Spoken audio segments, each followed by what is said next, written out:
आज के इस वीडियो में हम गाज़ियाबाद की बात करेंगे।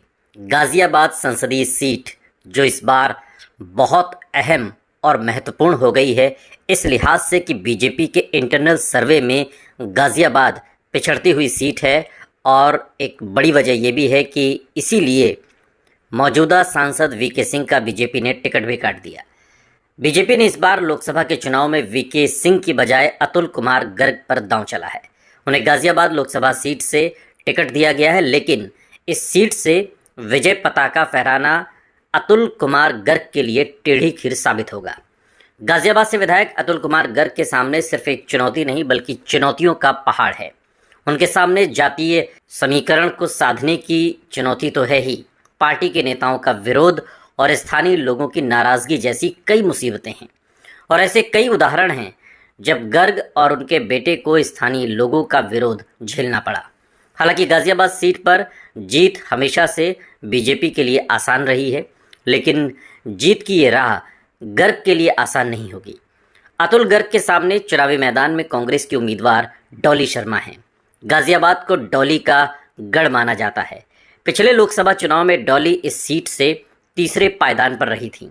वो उनका पहला संसदीय चुनाव था, लेकिन इस बार उन्हें गठबंधन के वोटों का फायदा मिल सकता है।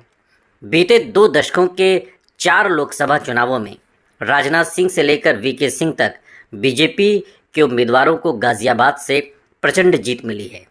बीते 4 चुनावों में बीजेपी ने इस सीट से राजपूत उम्मीदवार को मैदान में उतारा है, क्योंकि इस क्षेत्र में इस समुदाय की संख्या बहुत अधिक है।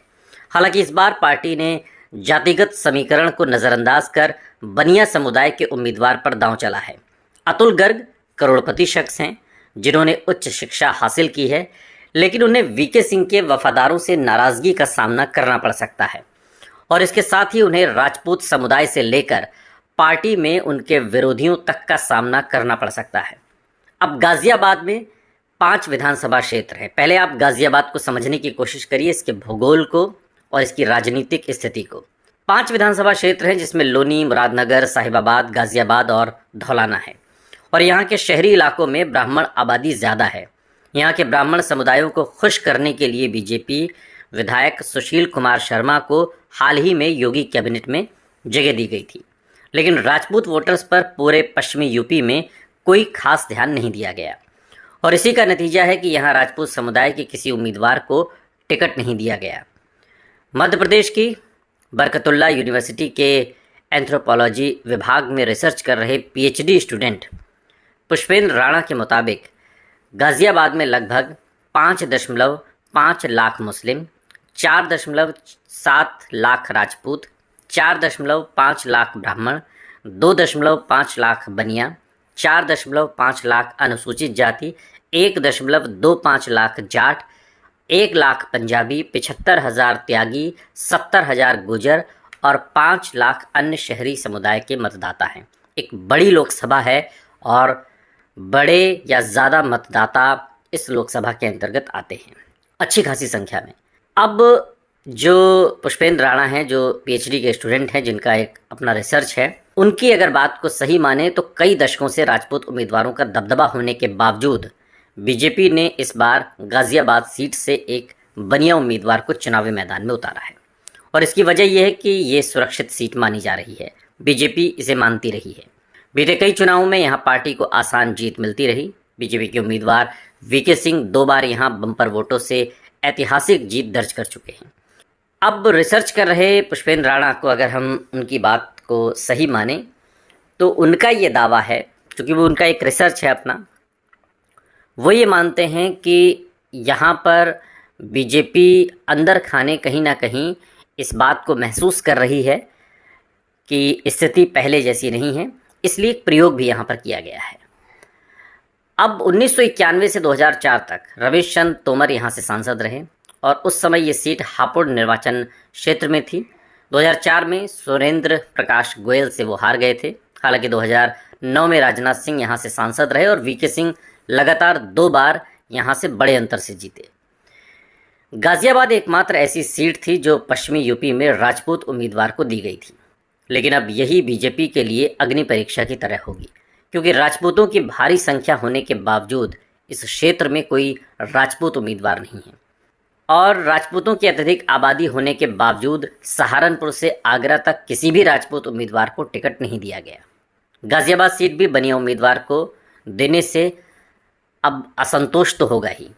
वीके सिंह की जगह अतुल गर्ग को टिकट देने से राजपूतों की स्थानीय इकाइयों ने अपना असंतोष जाहिर करना शुरू कर दिया है और यहाँ तक कि अखिल भारतीय क्षत्रिय जो सभा है उसने तो पार्टी अध्यक्ष जेपी नड्डा को एक खत लिखकर राजपूत उम्मीदवार को टिकट देने की मांग भी की थी। गाजियाबाद की सबसे बड़ी टाउनशिप में से एक क्रॉसिंग रिपब्लिक की कई बैठकों से गर्ग और उनके बेटे को बाहर का रास्ता दिखाया गया था और यहाँ अपार्टमेंट में रहने वाले लोगों का तो यहाँ तक कहना है कि अतुल गर्ग ने विधायक के अपने कार्यकाल के दौरान बहुमंजिला सोसाइटियों की भलाई के लिए कभी कोई काम नहीं किया। और जो लोग हैं इस जुड़े हुए वो ये कहते हैं कि इस टाउनशिप में 18,000 से ज़्यादा मतदाता हैं और इसके निर्माण से ही ये लोग गर्ग से कनेक्टिविटी मामलों को लेकर अनुरोध करते रहे, लेकिन अब तक सिर्फ झूठे वादे किए गए। वो सिर्फ चुनावों के वक्त दिखाई देते हैं और यहाँ नालियों की मरम्मत तक नहीं हुई। ग्रेटर नोएडा वेस्ट को जोड़ने वाली सड़क का काम अधूरा पड़ा है। वो कहते हैं वहाँ के लोग कि हमें तो ताज्जुब होता है कि पार्टी ने इतने ख़राब ट्रैक रिकॉर्ड के बावजूद टिकट कैसे दे दिया। गाजियाबाद पारंपरिक रूप से बीजेपी का गढ़ है। यहाँ बीजेपी के उम्मीदवार वोटों के भारी अंतर से जीतते रहे हैं। 2014 के चुनाव में बीजेपी के टिकट पर वीके सिंह को 7 लाख से ज़्यादा वोट मिले। कांग्रेस के राज बब्बर को 5,67,000 वोट से अधिक के करीब अंतर से उन्होंने हराया था। 2019 में वीके सिंह ने समाजवादी पार्टी के उम्मीदवार सुरेश बंसल को 5 लाख से ज़्यादा वोटों के अंतर से हराया था और इस बार मुकाबला बिल्कुल अलग है। बीजेपी का जो इंटरनल सर्वे है उसमें बीजेपी यहाँ पर पिछड़ रही थी। बीजेपी ने वीके सिंह का टिकट काट दिया बावजूद इसके कि वो इतने बड़े अंतर से पिछला चुनाव जीते थे। अतुल गर्ग को टिकट दिया है और उनका मुकाबला कांग्रेस की डॉली शर्मा से है। डॉली जो एक मजबूत कैंडिडेट मानी जा रही हैं और चूँकि ब्राह्मण मतदाताओं के लिहाज से भी वो जाति समीकरण में फिट बैठती हैं और ऐसे में अतुल कुमार गर्ग के सामने चुनौतियों का पहाड़ खड़ा है। ये वीडियो आपको कैसा लगा कमेंट बॉक्स में हमें ज़रूर बताइएगा। इस तरह के और वीडियोस के लिए सब्सक्राइब करिए आपका अपना यूट्यूब चैनल न्यूज़ पॉइंट, आपकी आवाज़।